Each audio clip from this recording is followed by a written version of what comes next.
Today news India में हूं आपके साथ अंजलि राजावत और शाम के 6 बज चुके हैं। वक्त हो चुका है देश की सबसे बड़ी बहस यानी कि इंडिया का सवाल का। और आज इंडिया के सवाल में हम बात करेंगे औरंगजेब पर। मुगल बादशाह औरंगजेब एक बार फिर से सुर्खियों में है और इस बार मामला सिर्फ इतिहास के पन्नों तक सीमित नहीं है, बल्कि बॉलीवुड के फिल्म छावा, समाजवादी पार्टी के नेता अबू आजमी के बयान और महाराष्ट्र की सियासत ने इससे और भी ज्यादा गर्मा दिया है। औरंगजेब और छत्रपति शिवाजी महाराज के बीच सदियों पुरानी दुश्मनी आज भी लोगों के जहन में ताजा है। अब इस मुद्दे पर सियासत तेज हो चुकी है। समाजवादी पार्टी के नेता और महाराष्ट्र विधायक अबू आजमी ने औरंगजेब की तारीफ करके विवाद को और भी ज्यादा हवा दे दी। विवाद बढ़ने पर आजमी माफी मांग तो रहे हैं। इधर आप यूपी विधान परिषद में सीएम योगी ने साफ लहजे में कहा है कि समाजवादी पार्टी को उस नेता को लेकर खंडन करना चाहिए और पार्टी से निकाल देना चाहिए, नहीं तो उसे यहां बुलाइए। उत्तर प्रदेश ऐसे लोगों का उपचार अच्छे तरीके से करता है। तो अखिलेश ने अबू आजमी के निलंबन पर कहा कि किसी को ऐसे निलंबित करने से बोलने का अधिकार खत्म हो जाएगा। आज इसी पर चर्चा करेंगे, लेकिन उससे पहले हमारी ये रिपोर्ट देखिए।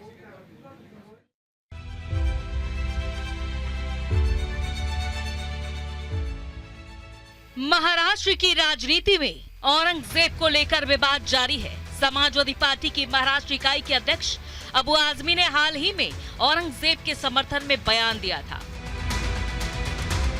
उनके बयान के बाद राजनीतिक विवाद खड़ा हो गया। खुद शिवसेना प्रमुख एकनाथ शिंदे आजमी का जमकर विरोध करने लगे। इसके बाद अबू आजमी को पूरे बजट सत्र के लिए विधानसभा से निलंबित कर दिया गया। महाराष्ट्र की सियासत का जिन्न अब उत्तर प्रदेश पहुंच चुका है। उत्तर प्रदेश के मुख्यमंत्री योगी आदित्यनाथ ने औरंगजेब विवाद पर बयान जारी किया है। सीएम योगी ने साफ तौर पर कहा कि औरंगजेब को हीरो बताने वाले को यहाँ रहने का अधिकार नहीं है।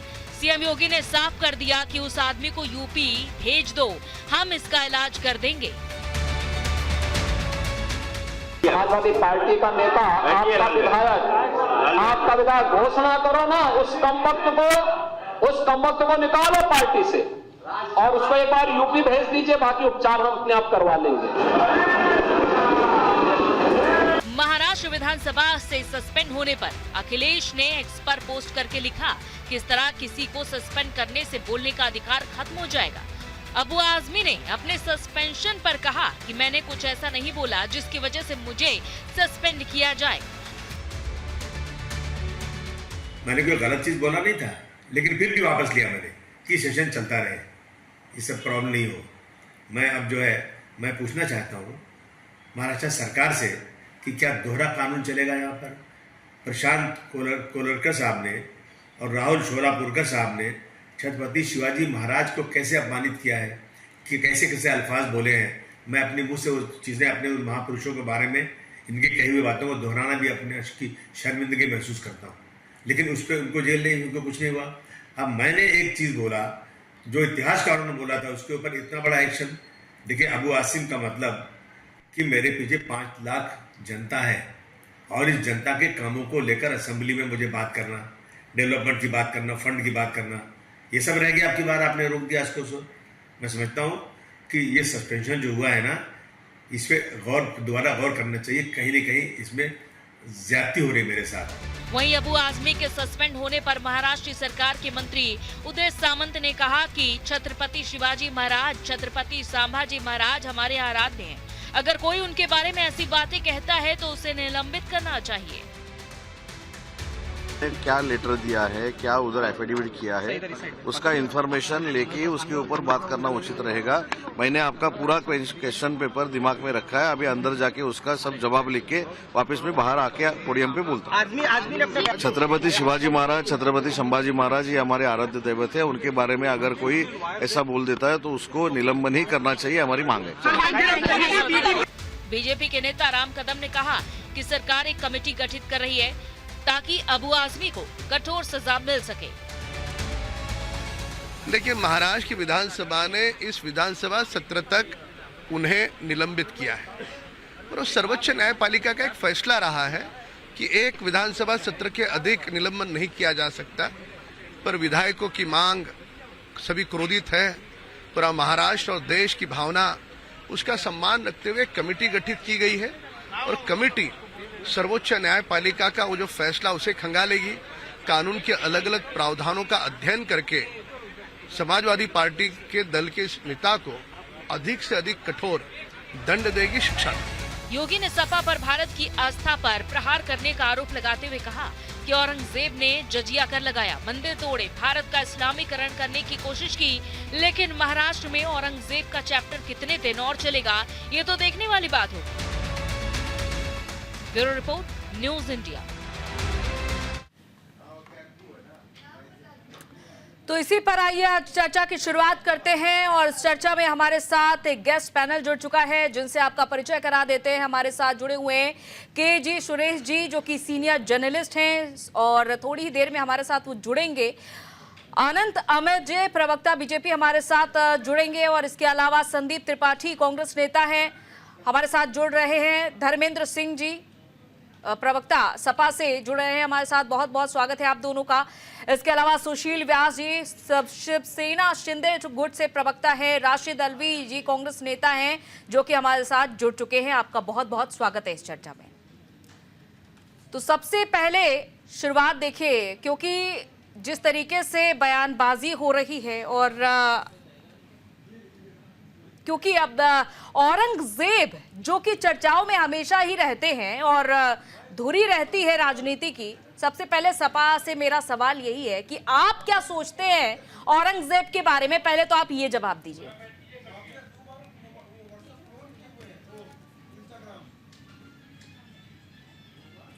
तो और आपके दर्शकों को, सभी पहले साथियों को, देखिए औरंगजेब के बारे में इतिहासकारों को सोचना है। उसने उसके जो अच्छे बुरे जो कर्म किए होंगे वो इतिहास के पन्नों में दर्ज है। हमारे अलग से सोचने से कुछ नहीं होता या किसी के सोचने से। ये सही है, हिंदुस्तान का इतिहास जब पढ़ा जाता है तो वो एक कालखंड औरंगजेब का भी पढ़ा जाता है। बाकी औरंगजेब के किसी भी कृत्य से न कोई मेरी सहानुभूति समाजवादी पार्टी की, न हम उसके किसी कृत्य का समर्थन करते हैं। लेकिन जो इतिहास में दर्ज है, जो ऐतिहासिक चीजें हैं, उसको भुलाया नहीं जा सकता, न उस कालखंड को इतिहास से निकाल के अलग किया जा सकता है। लोगों के सोचने के विचार अलग हो सकते थे। अब इस प्रकरण में जहां तक है, इसके पहले भी बहुत बार आपने देखा है, अगर किसी ने अपनी कही बात से माफी मांग लिया, खेद व्यक्त कर दिया, तो उस प्रकरण का पटाक्षेप हो जाना चाहिए। भाई अब तक भारत के राजनीति में, दुनिया में तमाम जगह है, लेकिन आप कह रहे हैं किसी ने अगर माफी मांग लिया तो उस प्रकरण का पटाक्षेप हो जाना चाहिए। अखिलेश यादव तो ऐसा नहीं मानते, आपके राष्ट्रीय अध्यक्ष तो नहीं मानते, वो तो उतरे हुए हैं समर्थन में पूरी तरीके से। नहीं, समर्थन में नहीं, लेकिन अगर उसको लेकर के खेद व्यक्त करने के बाद भी अगर विधानसभा से आप उनको निलंबित करते हैं, कार्रवाई करते हैं, तो स्वाभाविक सी बात है, बिल्कुल समर्थन क्यों नहीं उतरेंगे। भाई उन्होंने अगर कुछ ऐसा कहा, उन्होंने ये भी कहा कि मेरा वो कंटेस्ट नहीं था। हर शासक के कुछ अच्छे बुरे भी काम दानिशमंदी बेमिसाल है अबू आजमी की, ऐसा कह रहे हैं अखिलेश यादव, यानी कि उनकी सूझबूझ बेमिसाल है। क्या सूझबूझ इसमें दिख रही है? औरंगजेब को हीरो बताने वाले उनकी सूझबूझ बेमिसाल है। नहीं, सूझबूझ है। उन्होंने कहा कि मुझसे गलती हो गई, मैं खेद व्यक्त करता हूँ। सूझबूझ ये है, अगर कुछ गलत निकल गया, कुछ गलत शब्द प्रयोग हो गए, भाई आप क्या करेंगे? तमाम नेताओं के, क्या वो भारतीय जनता पार्टी के एक नेता ने जो है कह दिया था, तो उस पर क्या लग रहा है? आपने अखिलेश यादव का पूरा सोशल मीडिया पर उनका पूरा पोस्ट पढ़ा नहीं है ठीक से। भारतीय जनता पार्टी के मंत्री पुरुषोत्तम रूपाला ने तो देश समाज के एक बहुत बड़े वर्ग को गाली दे दी थी, सीधे सीधे बहुत कुछ कह दिया था। क्या हुआ? भाई प्रभु श्री राम को भी एक किसी शास्त्र किताब में पढ़ा, एक वर्ग के जो है खाली इसलिए उस वर्ग की हत्या का आरोप लगा दिया था, जो कि हम लोग नहीं मानते उसको, लेकिन भारतीय जनता पार्टी उनके लोगों निलंबन का आधार यदि विचारधारा से प्रभावित होने लगेगा तो अभिव्यक्ति की स्वतंत्रता और परतंत्रता में क्या अंतर रह जाएगा? ये भारत का संविधान कहता है। बेखौफ दानिशमंदी, बेखौफ दानिशमंदी, मतलब समझ रहे हैं इसका? भाई मैं क्या करूं? भारत का संविधान क्या कहता है? भारत के संविधान से देश चलेगा। भारत का संविधान क्या ये कहता है कि जाइए उस औरंगजेब की तारीफें करिए, उस औरंगजेब का महिमा मंडन करिए जो भारत के मंदिरों को तुड़वा चुका है, अपने पिता को जेल में डाल चुका है, अपने भाई दारा शिकोह की हत्या करके उनका सिर कलम करके थाल में सजाकर भेज चुका है अपने पिता को, उसकी जाकर तारीफ करिए, उस आक्रांता की तारीफ करिए जिनके पूर्वज 2000 किलोमीटर से तय करके भारत को लूटने की मंशा से आए थे, उसकी जाके तारीफ करिए। ये है बेखौफ दानिशमंदी। देखिए ऐसा है कि ये लूटने के लिए आए थे, अगर वो लूट के ले गए तो अंग्रेज क्या लूट के ले गए? भाई सवाल वो लोग उठा रहे हैं जो अंग्रेजों को जो आकर के जो शासन हिंदुस्तान भी नहीं आए, वहां बैठ करके इंग्लैंड से चलाए तो भारत की संपत्तियां लूट के ले गए, उनके सामने तो नतमस्तक। राशिद साहब, मैं आपके पास आना चाहूंगी और उसके बाद दूसरे पर आरोप लगाते हैं। वो यहाँ का शासक था कि नहीं, इसमें भी समस्या है, क्या संकट है? हिंदुस्तान में राज किया, हिंदुस्तान में माफ कीजिएगा, हमारे साथ संदीप त्रिपाठी जी कांग्रेस से जुड़े हुए हैं। संदीप जी, कैसे देखते हैं आप अपनी सहयोगी पार्टी के इस बयान को, अबू आजमी के इस बयान को?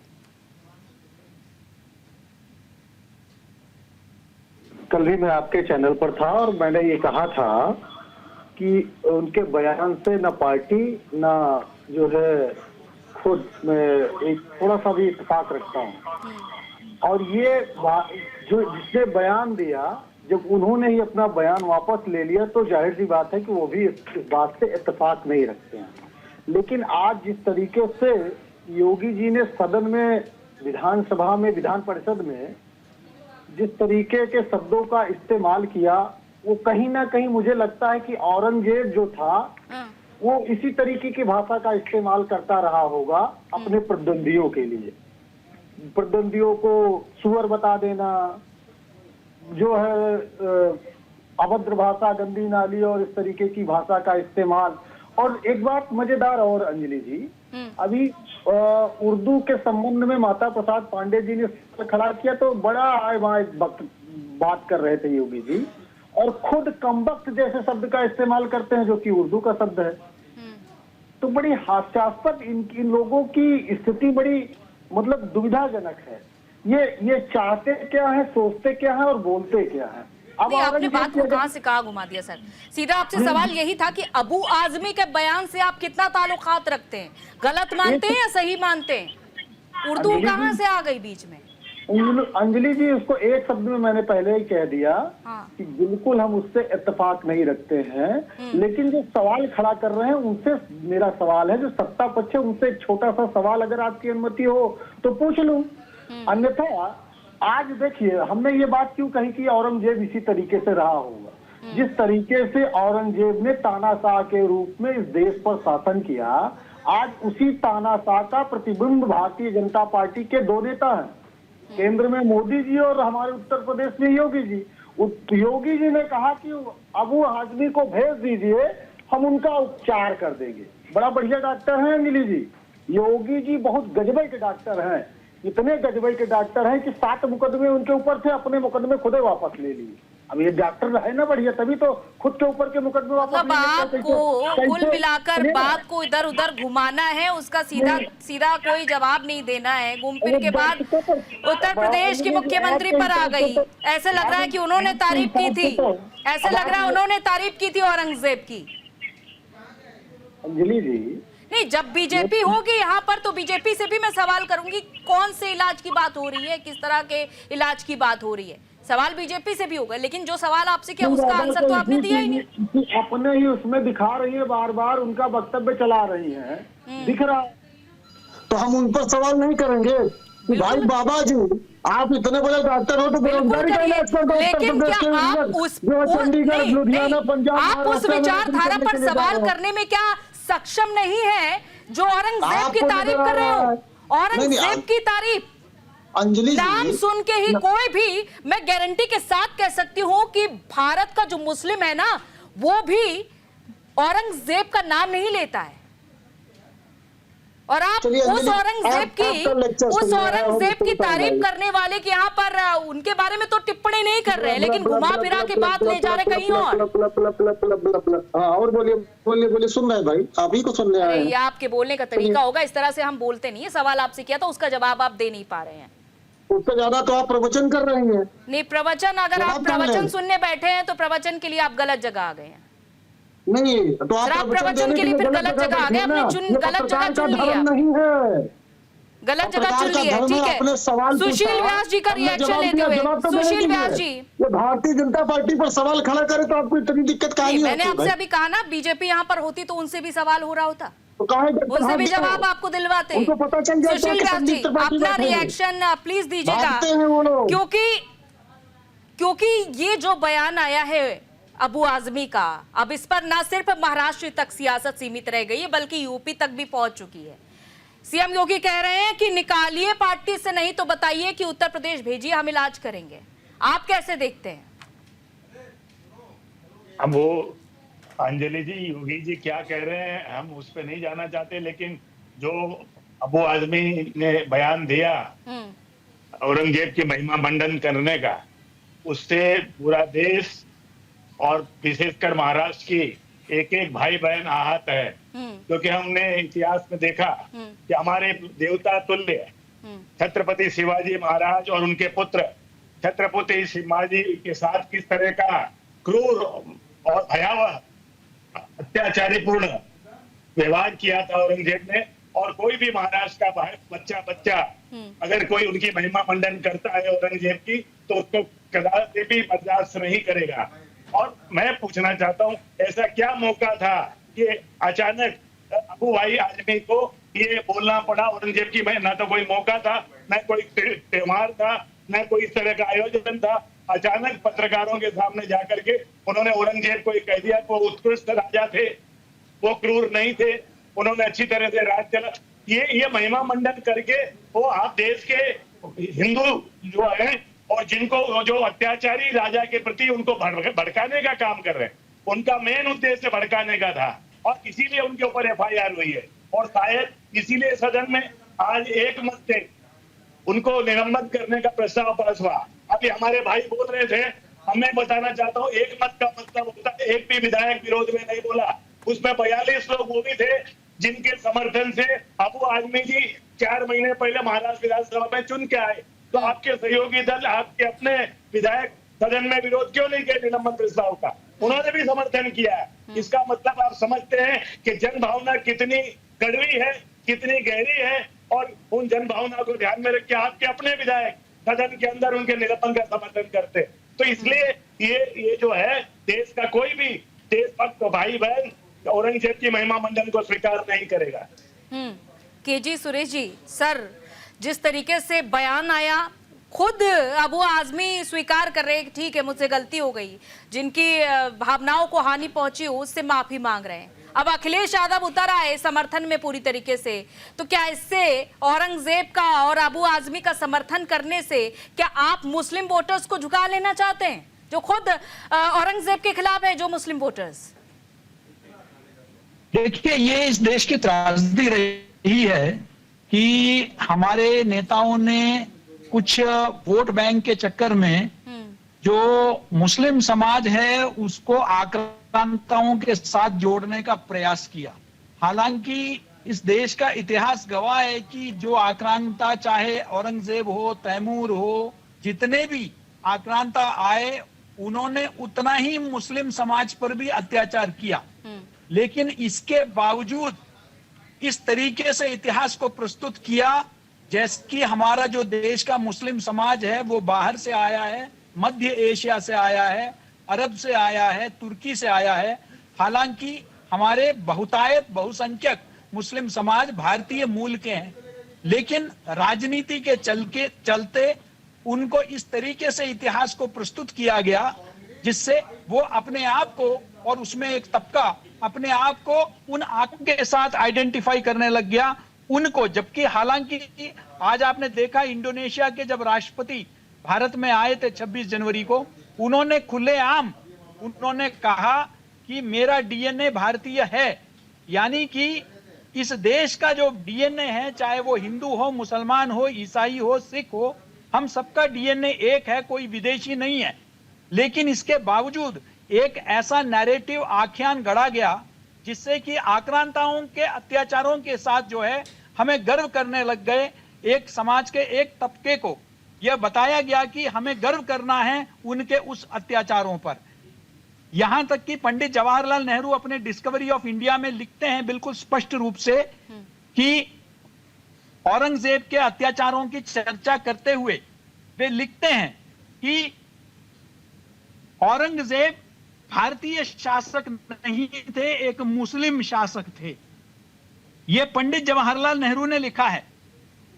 इसलिए यह बिल्कुल शर्मनाक बात है कि हमारे जो नेता हैं अपने संकीर्ण संकुचित राजनीति में कुछ लाभ लेने के लिए आक्रांताओं के साथ जोड़ रहे हैं, और बिल्कुल संवेदनहीनता है कि महाराष्ट्र जैसे एक प्रदेश के जो विधायक हैं वह वहां के जो एक तरह से हीरोज हैं उनका एक अपमानित करते हुए औरंगजेब जिन्होंने सबसे ज्यादा अत्याचार किया, चाहे गुरु तेग बहादुर पर हो या संभाजी महाराज पर हो, उनका महिमा मंडन करते हैं। लेकिन दूसरी बात मैं यह भी कहना चाहूंगा कि कहीं ना कहीं यह हमें फिर याद दिलाता है कि जिन इतिहास के पुस्तकों का या इतिहासकारों की तरफ अबू आजमी ने इशारा किया, आज भी क्यों पढ़ाए जा रहे हैं उनके इतिहास। उनका जो जिस तरीके से उन्होंने इतिहास को तोड़ मरोड़ के प्रस्तुत किया, इससे क्या इस देश में हम लोग एक अलगाववाद नहीं पैदा कर रहे हैं हमारे समाज में? क्या हम सही इतिहास को पढ़ा रहे हैं अपने बच्चों को? इस पर भी एक व्यापक चर्चा की जरूरत है। ये मात्र अबू आजमी या उन पर कार्रवाई तक सीमित नहीं होना चाहिए। उन्होंने राम पुनियानी की बात कही और बहुत सारे किताबों का जिक्र किया। हमें उन सबको देखने की, पुनरावलोकन करने की आवश्यकता है ताकि हमारे जो भविष्य की जो पीढ़ी है उनको हम डिस्कवरी ऑफ इंडिया में पंडित नेहरू ने जो कहा और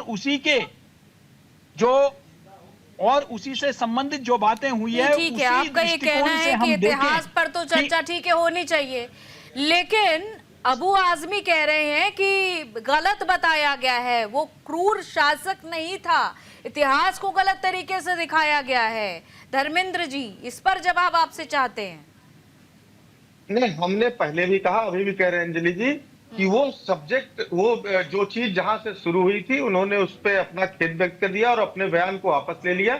वो इतिहासकार नहीं है, ना उन्होंने उसको लिख करके कोई किताब प्रकाशित की है। उनको कहां से ज्ञान हुआ, कैसे हुआ, उन्होंने जो कह दिया उस पर माफी मांग लिया, विषय समाप्त हो जाना चाहिए। अब सवाल है कि अगर औरंगजेब का नाम, बाबर का नाम नहीं रहेगा, भारतीय जनता पार्टी की राजनीति कैसे चलेगी? भारतीय जनता पार्टी का पेट में खाना कैसे हजम होगा? क्योंकि काम जनता के लिए किया नहीं, इसलिए उसको जीवित रखना चाहते हैं। अब उत्तर प्रदेश के मुख्यमंत्री जी की भाषा ये बताइए कि वो कह रहे हैं कि क्या देश के कानून को नहीं मानते? क्या भारत का संविधान देश के किसी भी नागरिक को कहीं भी आने जाने की आजादी नहीं देता? अब वो कह रहे हैं यहाँ आने दीजिए, तो माफी मांग लेने से समाप्त तो नहीं हो गया। नहीं, अभी आपकी पार्टी की मुखिया का बयान तो हमने आपको बता ही दिया ना। और पहली बात तो ये विचारधारा, आप एक विधायक होके, अबू आजमी एक विधायक होके इस तरह की विचारधारा सदन में रख रहे हैं, तो सवाल तो करेगी जनता, जानना चाहेगी कि ये विचारधारा आई कहां से, माइंडसेट कहां से आया। हमने कहीं गलत नेता तो नहीं चुन लिया। वो एक अच्छे व्यापारी हैं, राजनीतिक पार्टी को प्रतिनिधित्व करते हैं, 3 बार से सदन में वहां की जनता उनको जिता के भेज रही है। आप उनको कमबख्त शब्द यूज कर रहे हो। कमबख्त शब्द मालूम है क्या होता है? कमबख्त एक गाली है, कोसना है। अब उत्तर प्रदेश के मुख्यमंत्री जी की जबान पे किसी को सवाल करने की इजाजत नहीं, इसलिए कोई नहीं बोला।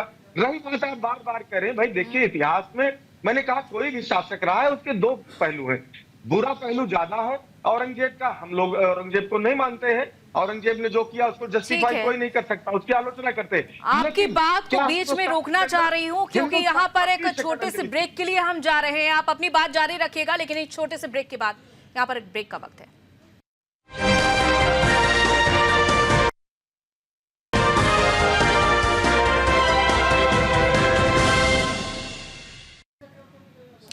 स्वागत है ब्रेक के बाद। तो हम चर्चा की शुरुआत करते हैं और हमारी चर्चा चल रही थी सपा प्रवक्ता धर्मेंद्र सिंह जी से। धर्मेंद्र सिंह, आप अपनी बात रख रहे थे, अपनी बात को कृपया जारी रखिएगा। देखिए अंजलि जी, मैं कह रहा था कि जहां तक जो सवाल उठा रहे थे अपने पिता के हत्यारे हिंदुस्तान में और भारतीयता में कहीं भी स्थान नहीं है कि कोई शासक या कोई भी ऐसा व्यक्ति ऐसा कृत्य करता है कि अपने सत्ता के लिए, किसी अन्य चीजों के लिए अपने परिजनों के साथ दुर्व्यवहार करे, उनकी हत्या करके गद्दी प्राप्त करे, उसे कभी स्वीकार्यता न मिली न मिलेगी, नाम समर्थन करते हैं। लेकिन क्या औरंगजेब ही नहीं, हिंदुस्तान में और भी हुए। क्या आपको मालूम है 543 से 491 ईसा पूर्व में शासक करने वाले बिंबिसार की हत्या किसने की थी? उनके बेटे अजातशत्रु ने गद्दी के लिए हत्या की थी। और भी है, राणा उदय की हत्या किसने की थी? महाराज के राणा कुंभा की हत्या किसने की थी करके गद्दी के लिए? तो इसका मतलब ये नहीं है कि केवल ये कह देना कि केवल अकेला किसी को एक को अपराधी बना देना, और फिर उन सब बातों से हट करके एक लाइन में जब उन्होंने इस पूरे प्रकरण पे अपनी माफी प्रस्तुत कर दी, जवान उन्हीं की चली थी। किसको अपराधी बनाना, किसकी बात करें आप? अकेला किसी को अपराधी बना देना, किसकी बात कर रहे हैं? भारतीय नहीं, भारत के इतिहास में, हाँ। इतिहास के विभिन्न कालखंडों में अलग अलग शासक जो हुए हैं, उनके अलग अलग क्रूरता, उनके अलग अलग वीरता, उनके अलग अलग कमियों की के इतिहास में दर्ज है। तो इतिहासकार काम है। तो इतिहास के गलियारे में क्यों भटकाए दे रहे हैं आप? नहीं, ये इतिहास के गलियारे में क्यों भटकाए दे रहे हैं? औरंगजेब जैसा क्रूर शासक कोई था क्या जिसने अपने पिता को जेल में बंद कर दिया, जिसने अपने भाइयों की हत्या कर दी सत्ता के लिए? क्या उसकी अगर तुलना किसी शासक से की जाए तो इतना क्रूर शासक कोई और था क्या? सत्ता के लिए अजातशत्रु ने अपने पिता बिंबिसार की हत्या कर दी थी। कहिए गए लोग को गाली दे के दिखाएं अगर दम है तो। देखिए, मतलब आप कह रहे हैं कि औरंगजेब ने जो किया भारत में रहकर, बाहर से आकर भारत में रहकर जो किया वो बिल्कुल सही था। हम तो दूसरों से कंपेयर करेंगे कि कोई कम तो कोई ज्यादा। औरंगजेब तो हीरो था आपकी नजर में। अरे भाई, आप मेरे अपना शब्द मेरे जबान में डालना है तो मेरे तरफ से आप जो नहीं, तो आपकी बातों से तो यही झलक रहा है सर। मैं क्या, कोई और भी सुनकर यही कहेगा? मैंने पहली लाइन की और अंतिम लाइन कह रहा हूँ कि नहीं, उद्धव ठाकरे भी ये बात कह चुके हैं कि बल्कि स्थायी रूप से निलंबित कर देना चाहिए अबू आजमी को। उद्धव ठाकरे भी ये बात कह चुके हैं और आप तो यहाँ समर्थन करते नहीं थक रहे हैं। नहीं, मेरी बात सुनिए। मैं कह रहा हूँ सदन के अंदर कार्यवाही के लिए उसके नियम कानून है, या आपकी बस केवल आपको गुस्सा लग गया था आप निलंबित कर देंगे, दोनों अलग चीजें हैं। उन्होंने जो कहा था उस पर पर्याप्त सफाई दिया कि मीडिया के लोगों ने हमसे इस तरह की बात पूछ करके कहला ली, गलत इंटरप्रिटेशन हो गया, मैं माफी मांगता हूं, बात समाप्त हो जाना चाहिए। अब सदन के अंदर वैसे आप फांसी लगा दीजिए अगर आपको बहुमत की बात है। बहुमत से सवाल यह है कि जो दंड निर्धारण होगा। ठीक है सर, आपसे होगी चर्चा। और हमारे साथ स्टूडियो से दो मेहमान जुड़ चुके हैं जिनका तारुफ करा देते हैं। Senior journalist KG Suresh ji हमारे साथ स्टूडियो से इस वक्त जुड़ चुके हैं। स्वागत है आपका सर इस चर्चा में। और बीजेपी प्रवक्ता अनंत अमित जी हमारे साथ जुड़ चुके हैं। बहुत स्वागत है सर आपका इस चर्चा में। देखिए, सवाल तो लगातार अभी तक हो ही रहे थे क्योंकि आप मौजूद नहीं थे अनंत अमित जी। अब सवाल तो आपसे भी होगा ये कि ये इनका ये कहना है कि यूपी के सीएम योगी आदित्यनाथ ने आज जो अपना वक्तव्य दिया है उसमें वो कह रहे हैं कि भेजिए अबू आजमी को, उत्तर प्रदेश कराएंगे इलाज। तो कौन सा इलाज कराने की, किस तरह के इलाज कराने की बात हो रही है? नहीं, आपने एक लाइन और छोड़ दिया। उन्होंने कहा उस कमबख्त को।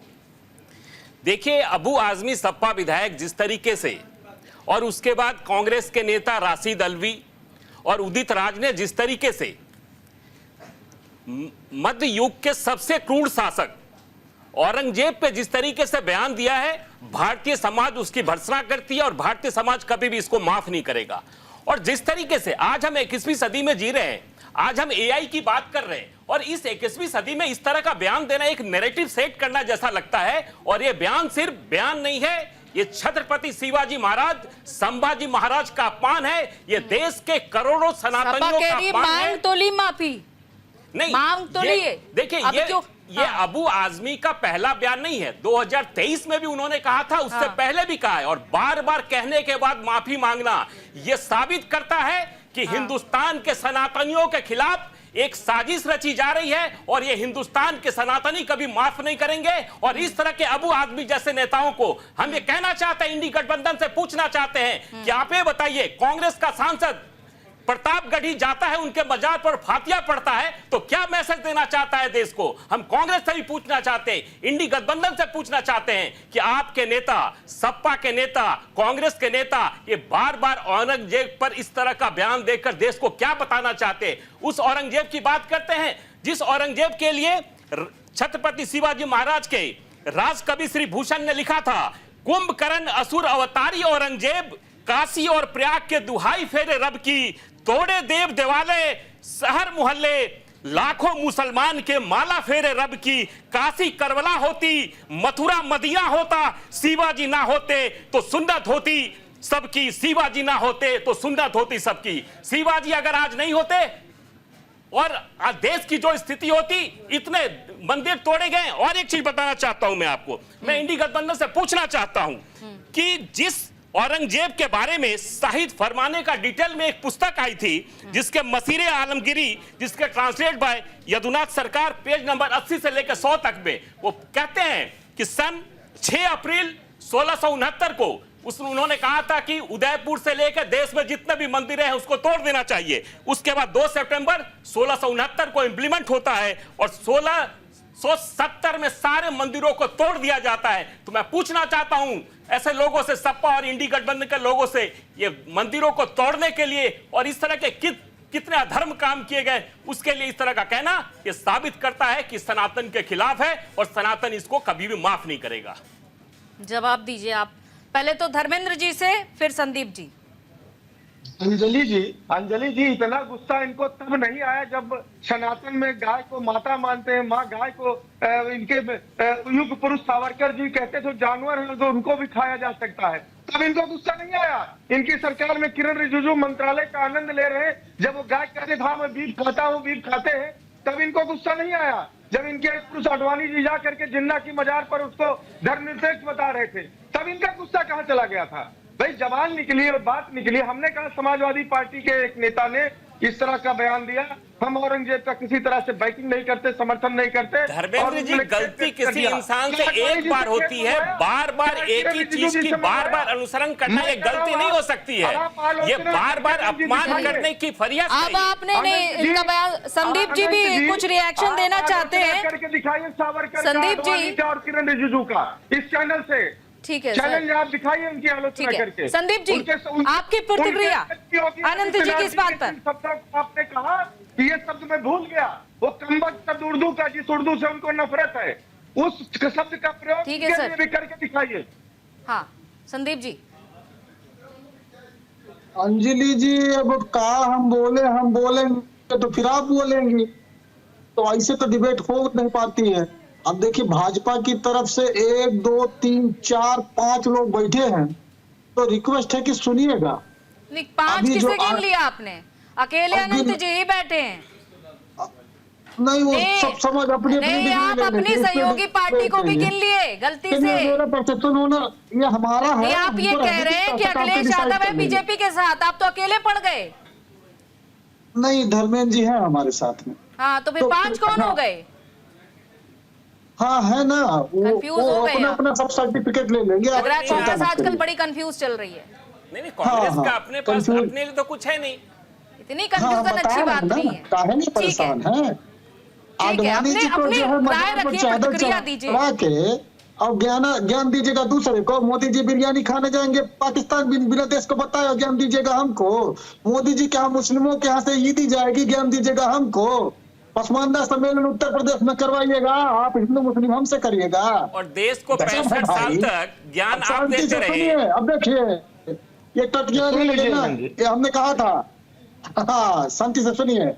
तो अभी जिस तरीके से बात यह है ना कि भारतीय जनता पार्टी को हिंदू मुस्लिम की राजनीति सूट करती है, हमने औरंगजेब से जो है इसीलिए भारतीय जनता पार्टी को जोड़ने की बात कही और इसलिए कि उनके पद चिन्हों पर चलते हैं। बात बताइए, 3 साल हो गया महानगर पालिका का मुंबई में चुनाव नहीं करा पाई। ये चाहते हैं कि राजतंत्र उसी तरीके से लौट कर आए, इनकी गुंडाई पर चले। अभी हमने योगी जी की बात बताई। 5 साल हो गए, निकाय के चुनाव नहीं हुए, आपकी सरकार है। फिर टिड्डी आने लगे। अरे तो झूठ मत बोलो ना, गलत मत बोलिए। महानगर पालिका में कहाँ चुनाव हुआ है? मुंबई में 3 साल हो गए। 3 साल से पीछे चुनाव, क्या बात कर रहे हो? आपकी सरकार है झारखंड में क्यों नहीं चुनाव करवा दे रहे निकाय का? शांति से सुनिए। अरे तो झूठ मत बोलिए, शांति तो सुन ही लेंगे आपकी बात। अरे देखिए अंजलि जी, हमने सबको शांति से सुना ना, और कृपया ये विजुअल बाद में चला लीजिएगा, दर्शकों को देखने दीजिए कि संदीप त्रिपाठी बोल रहे हैं।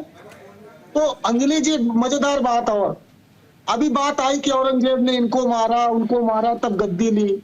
हमारे उत्तर प्रदेश के बाबा जी ने किनको किनको मारा मैं बताता हूँ। मनोज सिन्हा उस समय उत्तर प्रदेश के मुख्यमंत्री के बड़े दावेदार, निपटा दिया। कंपेयर कर रहे हैं मुख्यमंत्री के आप लोग कंपेयर कर रहे हैं औरंगजेब की इतना समर्थन, इतनी हमदर्दी, इतना महिमा मंडन जी इनको अब देखिए औरंगजेब का इतना समर्थन कर रहे हैं आप नेशनल टेलीविजन पर बैठकर। अंजलि राजावत औरंगजेब मनोज सिन्हा जी एमपी है जम्मू कश्मीर के, शांति से सुने ना सबको, नहीं शांति से तो सुन रहे हैं, लेकिन ये नहीं सहन करेंगे कि आप औरंगजेब के समर्थन में इतनी बुरी तरीके से उतर आए हैं। तथ्यात्मक रूप से बात करने के लिए आप लोगों के सामने आता है तो हम तो बैठते हैं, हम जो रिपब्लिक भारत से सारी जगह बैठते हैं, केवल भाजपाई चैनलों पे बैठते हैं। हमको पता है कि किस तरीके से आप लोग इंटरप्ट करके बात नहीं आने देना चाहते हो। ये बहुत बढ़िया तरीका है, हम इससे निपटना बहुत अच्छी तरीके से जानते हैं। हम कलई खोल देते हैं, दर्शक समझ जाएंगे। नहीं तो कलई खोलिए ना, कलई खोलिए औरंगजेब के जो इतिहास रहा है, कलई खोलिए। अबू आजमी कितनी बार बयान दे चुके हैं, कलई खोलिए। किसने रोका है? नकारा था आदमी भाई। बात यह है कि आप उसके आड़ में बचने की चाहते हैं।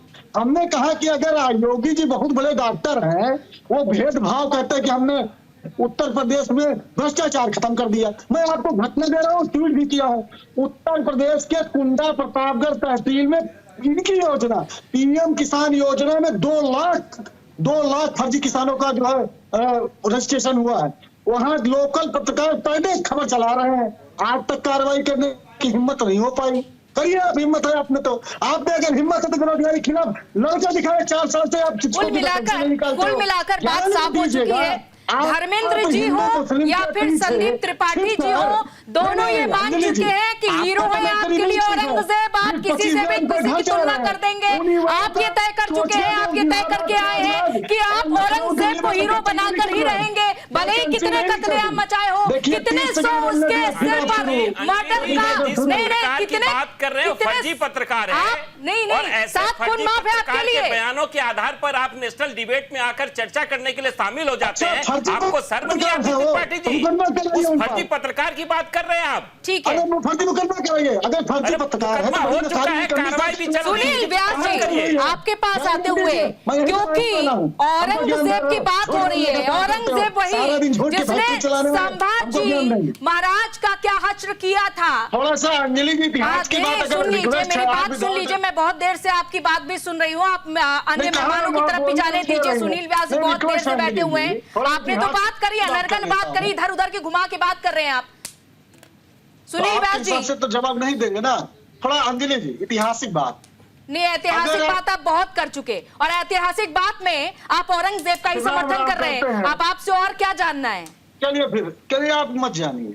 सुनील व्यास जी जवाब दीजिएगा सर, क्योंकि संभाजी महाराज को छत्रपति शिवाजी महाराज के बाद सबसे ज्यादा सम्मानित किया गया था, सबसे ज्यादा सम्मान दिया जाता है महाराष्ट्र में। ऐसे ही लोग हैं, इनकी पेंशन आती है वहां से। नहीं, आपको जो सवाल किया जा रहा है, एक तो संदीप जी आप उसका जवाब नहीं दे रहे, अब आप किसी और से तो सवाल कर लेने दीजिए। आप में जवाब सुनने की क्षमता ही नहीं है। दिक्कत क्या जवाब सुनना है आपसे सर? ठीक है, सुनील व्यास जी का जवाब ले लेंगे, क्योंकि आप बहुत देर से सुनील जी आप सुन रहे हैं, अन्य मेहमानों को भी आपने, धर्मेंद्र जी, अनंत जी और संदीप जी को भी सुना। तो क्या मानते हैं आप, क्योंकि संभाजी महाराज जिन्हें सबसे ज्यादा सम्मानित किया गया, 35 दिन तक किस तरीके से तड़पाया औरंगजेब ने। औरंगजेब का जिक्र क्योंकि बार बार होता है भारत में, राजनीति में धुरी का केंद्र बन चुका है औरंगजेब। भले ही इतने साल बीत चुके हैं, 17वीं शताब्दी का ये मनुष्य जिसने किस तरीके से कहर बरपाया था उसका। अरे संदीप जी थोड़ा ज्ञान अर्जित कर लीजिए, अगर नहीं चाहते हैं तो ज्ञान अर्जित करके आइए। फिर यहाँ प्रवचन वाकई में नहीं चल रहे हैं, और अन्य मेहमानों से चर्चा करने दीजिए। तो थोड़ा देवी जी ऐतिहासिक बात करिए तो सन उनका ध्यान रखिए। नहीं, सन का आप ध्यान रखिए, बिल्कुल ध्यान रखिए, आप ध्यान रखिए। और आपके आपके समर्थित पार्टी अबू आजमी के ही बयान को मैं बता रही हूँ। वो आपकी, अरे चलिए छोड़िए, आप ध्यान केंद्रित करना चाहते हैं पूरी डिबेट का, पार्टी का मुख्यमंत्री लोगों को किस तरीके से ध्यान केंद्रित करना चाहते हैं सिर्फ औरंगजेब के समर्थन में। तो वो तो हम करेंगे ही ना, वो तो हमारा काम ही है। मतलब आप इस बात को स्वीकार कर रहे हैं कि औरंगजेब का समर्थन करेंगे कि हम आपके झूठ को। ठीक है सुनील जी, आप अपनी बात रखिए सर। हाँ जी, सुनील जी कृपया बता दीजिए कि छत्रपति शिवाजी महाराज के नौसेना नहीं, आप बहुत तेज हैं। सुनील जी सुन रहे हैं आप अपने साथ जितने भी गेस्ट बैठे हुए हैं, संदीप जी को आपने सुना, धर्मेंद्र जी को आपने सुना, क्योंकि संभाजी जिनको 35 दिन तक तड़पाया इस औरंगजेब ने, उसका आज समर्थन किस तरीके से हो रहा है इस चर्चा में भी आप सुन रहे हैं, कैसे देखते हैं, क्या आपकी राय? अंजलि जी, मैं आपके प्रश्न का जवाब दूं उसके पहले कांग्रेस के प्रवक्ता मेरे भाई एक महाराष्ट्र के स्थानीय निकाय के चुनाव को लेकर कुछ कह रहे थे, मैं थोड़ी सी गलतफहमी इनकी दूर कर दूं। ये सवाल सरकार ने चुनाव लिया नहीं लिया उसका नहीं मेरे भाई, भारत के सर्वोच्च न्यायालय में ये मुद्दा पेंडिंग है, कल भी उसकी तारीख थी, अब 15 मई डेट पड़ी है। जब तक सर्वोच्च न्यायालय का फैसला नहीं आता महाराष्ट्र के स्थानीय निकायों के चुनाव रुके पड़े हैं। इसके पहले उद्धव ठाकरे जी थे, तब भी नहीं हुआ जब उसमें आप सहमत, आप उसमें लेकिन देखिए तो सुनील जी, लेकिन अब सवाल उद्धव ठाकरे भी नहीं रोका, ये उच्च न्यायालय उच्चतम न्यायालय ने रोक रखा है। ठीक है, उद्धव ठाकरे की शिवसेना भी ये मान रही है, खुद उद्धव ठाकरे ने कहा है कि सपा से कि इनको तो स्थायी रूप से सस्पेंड कर देना चाहिए अबू आजमी को। नहीं, मैं उसी पे आ रहा हूँ अंजलि जी। मेरे दोनों भाई यहाँ बैठे हैं।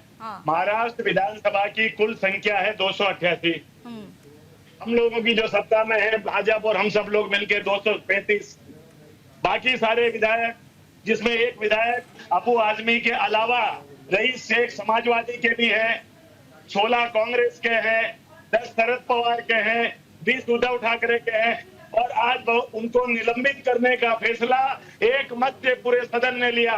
तो जो भाई यहाँ पे उनका विरोध कर रहे हैं, औरंगजेब का महिमा मंडन का समर्थन कर रहे हैं, उनके वहां के विधायक क्यों विरोध नहीं किए, वहां पे क्यों नहीं बोले वहां? क्योंकि वो जानते हैं कि किस तरह से जनता की भावना आहत हुई है, किस तरह से एक देशद्रोहिता का एक तरीका अपनाया गया है समाज में भावना भड़काकर आग लगाने का। अब कोई माफी नहीं मांगी, मैं छोटा सा सवाल चलाना चाहता हूँ, मेरे अगर अनुमति हो तो विधानसभा क्षेत्र के कुछ प्रश्न पूछना चाहता हूँ, इसलिए अगर किसी की भावना आहत हुई केजी सुरेश जी के पास आऊंगी, बहुत देर से वो भी बैठे हुए हैं, फिर आपके पास आते हैं। मैं गलत हूँ ये कभी उन्होंने नहीं कहा। जो है देश सुनील जी छोटा सा जवाब दे दीजिए, ये बता दीजिए किसी मंत्री की विधानसभा में कार्रवाई हो सकती है क्या संवैधानिक रूप से? महाराज के साथ हुई क्रूरता हमारे आंखों के सामने आएगी, हम उसका जमकर विरोध करेंगे। जी शिवाजी महाराज जी बाहर दिए गए बयान को क्या विधानसभा में पूरे देश को एक साथ एक चलना चाहते थे, एक सूत्र में पिरोना चाहते थे। ठीक है, उत्तर भारतीयों ठीक है, और क्या ये पंजाब के लोगों का मसला नहीं है क्या? अरे आप लोग से चर्चा हो रही है, उनसे भी थोड़ा बातचीत कर ले, उनकी भी तो राय जान ले। विधानसभा में मुद्दे उठते हैं जनता के हित के, लेकिन महत्वपूर्ण बात है। ठीक है धर्मेंद्र जी, माफी चाहूंगी, आपसे चर्चा हो चुकी है, केजे सुरेश जी को भी अपनी राय रख लेने दीजिए, अपना वक्तव्य कह लेने दीजिए। विधानसभा सत्र इसीलिए आयोजित होता है कि जनता के मुद्दे उठाए जाएं, लेकिन जनता के मुद्दे तो कहीं पीछे छूट जाते हैं। बात होती है औरंगजेब की, बात कहीं और चली जाती है, और इसको, इन सब बयानों को सियासी खांचे में फिट करने की भी कोशिश होती है। क्यों आखिर हर बार ऐसा होता है? लेकिन देखिए, जब कोई विधायक या सांसद जब कोई विवादित बयान देता है तो जाहिर है कि विधानसभा में या संसद में वो विषय तो उठेगा। हाँ। वो बहुत स्वाभाविक है। और अगर अति संवेदनहीनता उन्होंने दिखाया है और वहाँ के स्थानीय जनभावनाओं को उन्होंने आहत पहुँचाया है, तो जाहिर है कि राजनीतिक जो है वो विषय बनेगा। तो इसमें कोई नई बात नहीं है। हाँ, इस बात का जरूर दुख है कि हमने इतिहास के कुछ पन्नों के बारे में, मैंने पहले भी कहा आपको कि यहाँ तक कि पंडित जवाहरलाल नेहरू ने कहा है कि औरंगजेब जो है वो एक मुस्लिम शासक थे, वो भारतीय शासक नहीं थे। और उनका चाहे जिजिया जो उन्होंने टैक्स लगाया, कर लगाया, या उन्होंने शरिया को जो है लागू करने का प्रयास किया, उन्होंने त्रयंबकेश्वर से लेकर जितने मंदिरों को ध्वस्त किया, ये सब इतिहास में दर्ज है। अब आप उस पर भी अगर हम विवाद, देखिए आज एक ऐसा माहौल पूरे विश्व में है, मैं देखिए कई पाकिस्तानी यूट्यूब चैनल देखता हूं और उन यूट्यूब चैनलों में वहां के आवाम चर्चा कर रही है कि हम क्या गजनी के औलाद हैं क्या, हम क्या बुखारा से आए हैं क्या, हम क्या समरकंद से आए हैं क्या, हम क्या तैमूर के औलाद है क्या, हमारे तो पूर्वज तो यही थे, हमें वो इतिहास क्यों नहीं सिखाया जा रहा। पाकिस्तान में आज ये सवाल उठाए जा रहे हैं, तो ऐसे में हम ऐसा बयान दे जिसमें हम अपने आप को विदेशी आक्रांता और उनके द्वारा जो अत्याचार हुए उसके समर्थन में खड़े दिखे, तो इससे दुखद कोई बात हो नहीं सकती है। तो इसलिए मैं समझता हूं कि कम से कम कुछ विषयों को लेकर हमको एक आपस में जो है उसको राजनीति का विषय नहीं बनाना चाहिए, क्योंकि ये भारत के इतिहास से जुड़ा हुआ विषय है, ये भारत के अस्मिता से जुड़ा हुआ विषय है। यहाँ कोई राजनीतिक दृष्टिकोण से नहीं, मुझे लगता है कि इन इतिहास के ये अच्छा, एक बात और मैं इसका भी जिक्र करना चाहूंगी, अखिलेश यादव के उस एक्स पोस्ट का, उनकी आखिरी लाइन जो पढ़ी है कि कुछ लोग अगर सोचते हैं कि निलंबन से सच की जुबान पर, जरा सुनिए, सच की जुबान पर लगाम लगा सकते हैं, तो फिर ये उनकी नकारात्मक सोच का बचपना है। सच किस बात को सच वो ठहराना चाह रहे हैं सर, ये भी बड़ा सवाल। नहीं, बिल्कुल, इसमें कहीं कोई दो राय नहीं। वही अगर आप इसको लेकर अगर आप राजनीति कर रहे हैं तो ये बहुत ही दुखद है, क्योंकि हमको आज अपने जो पीढ़ी है, जो नई पीढ़ी है, हम उनको क्या सिखा रहे हैं? हम वही विभाजन, वही जो डिवाइड एंड रूल की जो पॉलिसी अंग्रेजों ने अपनाया, आज हम वही अपना रहे हैं। हम क्या अपने ही लोगों को फिर से बांटने में लगे हुए हैं क्या कम से कम इतिहास से हमने कुछ सीखा है या नहीं? मैं तो कम से कम एक शिक्षा जगत से जुड़े हुए व्यक्ति के नाते मुझे तो इसी बात का अफसोस है कि हम लोग जो है अभी भी हमने इतिहास से कुछ नहीं सीखा और इतिहास के किरदारों को लेकर हम समाज को बांट रहे हैं। तो मुझे लगता है कि हमें कुछ मामले में एक आम सहमति होनी चाहिए, और औरंगजेब के मामले में पूरे विश्व में यह स्थापित हो चुका है कि देखिए वो इतिहास का एक चैप्टर है औरंगजेब, उसे हम नकार नहीं सकते हैं, लेकिन उसका किस तरीके से विश्लेषण किया जा रहा है, उसका इंटरप्रिटेशन कैसे हो रहा है, यह महत्वपूर्ण है। तो क्या हम तथ्यों के आधार पर कर रहे हैं या हम इतिहास को तोड़ मरोड़ के कर रहे हैं, इसे हमें देखने की जरूरत है। मैं समझता हूं कि इस पर जो है हमको पूरे एक समाज के नाते, ये सिर्फ एक अबू आजमी के एक बयान तक इसको सीमित नहीं रखना चाहिए। मैंने जैसे पहले भी कहा, हम इतिहास को किस तरीके से अपने पीढ़ी को सिखा रहे हैं, आने वाले पीढ़ियों को, इस पर भी हमको पुनर्विचार करने की अनंत अमित जी, अखिलेश यादव का ये ट्वीट, जैसा कि मैंने सच का भी जिक्र किया, एक और इसके बाद उन्होंने ट्वीट किया कि जब आपन कुर्सी हिले तबे मन का आपा कोई ऊका औरन के इलाज करे जो खुदे बीमार होए। वो कह रहे कि क्या इलाज करेंगे जब आप खुद ही बीमार हैं? जी कजरी जी, अंजलि जी, हमने कजरी में वो पढ़ा है उनका एक्स पे पोस्ट, और ये लग रहा है कि जिस तरीके से महाकुंभ की सफलता के बाद 68 करोड़ सनातनियों की डुबकी लगाने के बाद जिस तरीके से अखिलेश जी को ये दर्द हो रहा है कि सनातनियों की एकजुटता, और आने वाले चुनाव में चूंकि बिहार में चुनाव होना है, तो ये सारा एक नैरेटिव सेट किया जा रहा है अंजलि जी, जो कि ये पूरी प्लानिंग के तहत ये बयान मुझे ऐसा लगता है कि दिया गया है। और एक देश को बांटने की प्रक्रिया में जिस तरीके से समाज को तोड़ने के लिए, मैं बार बार अंजलि जी पुनः कह रहा हूं कि औरंगजेब एक 2 कौड़ी का शासक था, जिसने अपने पिता को जेल में डाल दिया, जिसने अपने तीनों बेटा की हत्या करवा दिया। और औरंगजेब कभी भी छत्रपति शिवाजी महाराज, गुरु तेग बहादुर के चरणों की धूल नहीं हो सकता है। मैं बार बार कह रहा हूं और तमाम ऐसे लोगों और ऐसे नेताओं से कहना चाहता हूं कि औरंगजेब जैसे लोगों पे अगर इस तरह का बयान दोगे तो हम उनको कुचलना भी जानते हैं। धर्मेंद्र सिंह की तरफ, धर्मेंद्र जी आपसे, देखिए सवाल आपसे भी यही है कि कौन से सच की बात कह रहे हैं कि एक तरफ तो अबू आजमी को उन्होंने समर्थन किया, अबू आजमी ने, औरंगजेब का उनके खिलाफ सस्पेंशन की कार्रवाई होती है, लेकिन उन्हीं की बात को सच बता रहे हैं अखिलेश यादव। देखिए अंजलि जी, नहीं उनकी बात को नहीं, इतिहास को, ऐतिहासिक तथ्यों को, हमारे केजी सुरेश साहब से कुछ बातों में मैं सहमत हूँ। देखिए, आप अगर औरंगजेब का इतिहास के कालखंड का अंग मानते हैं, औरंगजेब को पढ़ते हैं, तो हो सकता है कोई इतिहासकार लिखे कि जाते जाते किसी भी कारण से चित्रकूट में एक मंदिर बनाया, तो वो लिखने वाला ऐतिहासिक तथ्य लिख दिया तो देशद्रोही नहीं हो गया। मैं स्वाभाविक भारतीय जनता पार्टी और शिवसेना से कह रहा हूँ, ये बड़े जोर जोर से महाराजा छत्रपति शिवाजी महाराज का नाम ले रहे हैं, उनसे सीखते क्या है? क्या छत्रपति शिवाजी महाराज ने जो है भाषा के आधार, क्षेत्र के आधार बांटने की बात की? दूसरी बात, ठीक है, कुछ कहना चाहते हो संदीप जी? बहुत कम समय है संदीप जी, अपनी बात रखिए। महाकुंभ पे नाम न ले। ठीक है धर्मेंद्र जी, संदीप जी को बोलने का मौका दीजिए। सर बोलिए। अंजलि जी, वही मनुवादी लोग थे जिन्होंने छत्रपति शिवाजी के राज्याभिषेक से मना कर दिया था। उन्हीं मनुवादियों को भारतीय जनता पार्टी के लोग मानते हैं। और आज जिस तरीके से मजबूरी में छत्रपति शिवाजी कर रहे हैं, तो कृपया भैया वो मनुवाद तो छोड़ दीजिए। छत्रपति शिवाजी को अगर मानते हैं तो वो तो छत्रपति शिवाजी ने जो है मंदिर भी बनाई, मजारे भी बनाई, उन्होंने उनके सेना।